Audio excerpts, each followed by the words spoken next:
So we all know lawyers are the guardians of the law, right? But it begs the question, who guards the guardians? Well, that's exactly what we're digging into today. We're looking at a really powerful institution in one of Pakistan's key provinces, the Khyber Pakhtunkhwa Bar Council. Let's jump right in. I mean, think about it. It's a huge question, isn't it? You expect your lawyer to follow the law to the letter, to act ethically, to protect you. But who's making sure they actually do that? The answer, it turns out, is in these powerful organizations that were set up for that exact reason. Okay, so what is this council? You'll probably hear it called the KPBC a lot. And to really get a grip on its power, we've got to look at where it comes from, its legal roots.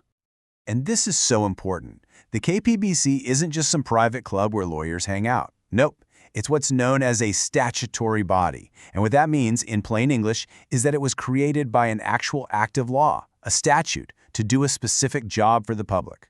That gives it real teeth, real legal authority. So, to put it simply, if you're a lawyer practicing in the Khyber Pakhtunkhwa province, the KPBC is the one and only body that governs you. It is the official watchdog, the guardian of the entire legal profession in that region. So how did it all start? Well, its history is actually pretty clear-cut. Back in 1973, a big national law was passed, the Legal Practitioners and Bar Councils Act. That basically laid all the groundwork. And then, boom, just a few months later, on January 1st, 1974, the Khyber Pakhtunkhwa Bar Council was officially up and running. Okay, so we know what it is and how it got started. But what's its real job? Like day-to-day, what is it actually doing? Well, that brings us right to its core mission.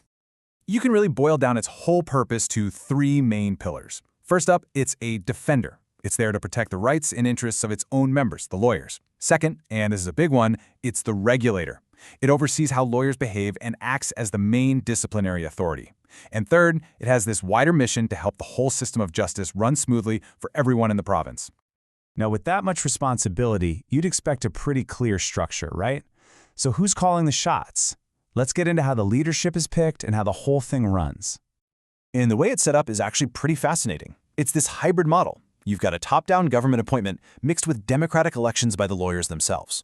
It creates this really interesting balance between government oversight and the profession basically governing itself. Let's break this down. So right at the top, you have the province's Advocate General. That's the government's top lawyer, and they are automatically the ex officio chairman. Then you've got other key leaders, like the vice chairman, who are elected from within the council for one-year terms. And finally, the bulk of the council. The members are elected directly by all the practicing lawyers from across the province. And get this, those elected members, they serve for 5 years. That's a pretty long time, and it's on purpose. It gives the council some real stability to work on long-term projects and goals for the legal community without having to worry about an election every single year. So it's not all just about high-level governance and discipline. The council also provides really practical day-to-day services. I mean, stuff that is the absolute lifeblood for any lawyer trying to build a career. You can pretty much think of it as their central command. I mean, everything from getting your first license to practice law, to getting character certificates and official IDs, even handling all the paperwork for enrollment and paying your dues, the KPBC is right there at every single step of a lawyer's career.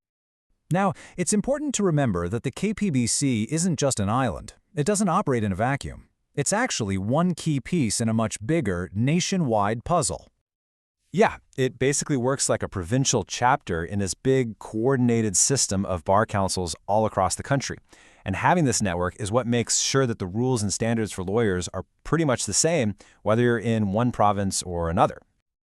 And there's a definite hierarchy here. You've got the Pakistan Bar Council at the very top, the national level. Underneath that, at the provincial level, you have the KPBC, along with its sister councils in Punjab, Sindh, and Baluchistan. Plus, there are councils for other areas like Islamabad.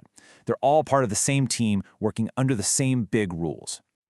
Okay, so we've looked at its history, what it does, and how it's built. But that brings us back to the big so what question. Why does an organization like this really truly matter? At the end of the day, these councils are the absolute bedrock of a legal profession that governs itself. They're the ones who make sure lawyers know what they're doing and are acting ethically, which is what builds trust with the public. And at the same time, they act as one powerful voice that speaks up for the entire justice system. And that really leaves us with one last thing to chew on. Think about it. When you have a legal profession that's well-regulated, that's independent, that people respect, all guided by a body like the KPBC, what does that actually do for the rule of law, for your access to justice, for the health of society as a whole? That's a big question, and definitely one worth thinking about. Thanks for tuning in.